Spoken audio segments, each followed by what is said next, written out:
Zgjidhet papa I parë Amerikani Leoni XIV, kardinali Robert Prevost, një misionar amerikan që kaloi karrierën e tij duke shërbyer në Peru dhe drejtoi zyrën e fuqishme të peshkopëve të Vatikanit. U zgjodh papa I parë amerikan në historinë 2000 vjeçare të Kishës Katolike. Prevost, 69 vjeçar, mori emrin Leo I 14 ose Leoni 14. Tymi I bardhë doli nga oxhaku I kapelës Sistine të Enjtë në orën 6:07 pasdite sipas orës lokale, duke sinjalizuar kështu se një pap ishte zgjedhur për të udhëhequr Kishën Katolike. Por kush është Robert Prevost? Ish Papa Francesku e solli Prevostin 69 vjeçar në Vatikan në vitin 2023 për të shërbyer si kreu I fuqishëm I zyrës që shqyrton nominimet e peshkopëve nga gjithë bota, një nga punët më të rëndësishme të Kishës Katolike. Si rezultat, Prevosti kishte një rëndësi në konklav që pak kardinal të tjerë kishin. Por si u zgjodh papa I ri? 135 kardinal përshtatshëm morën pjesë në një proces të fshehtë votimi të njohur si konklava. Kardinalet nuk kishin kontakt me botën e jashtme dhe votat e tyre nuk do zbuloshin. Por cilët kardinal ishin pretendent kryesor? Nuk ka kur kandidat zyrtar për papatin, por disa kardinal konsiderohen papabile ose që zotëronin karakteristikat e nevojshme për të bërë pap.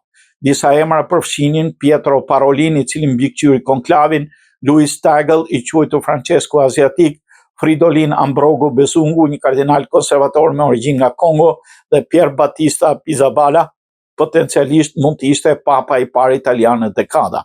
Në fjalimin e tij, papa I ri u drejtua urbi et orbi të gjithë botës për paqe. Presidenti I Shtetit Bashkuara postoi menjëherë reagimin e tij në platformën e mediave sociale Truth Social. Urime kardinalit Robert Francis Prevost, I cili sapo emërua pap. Është një nder I madh të kuptojmë se ai është papa I parë amerikan. Çfarë emocioni dhe çfarë nderi I madh për vendin tonë. Pres me padurinë të takoj papën Leo të 14, do të jetë një moment shumë domethënës. Papa I ri udhëhoqi shërbimin kushtuar të varfërve dhe shërbimit ndaj kishës.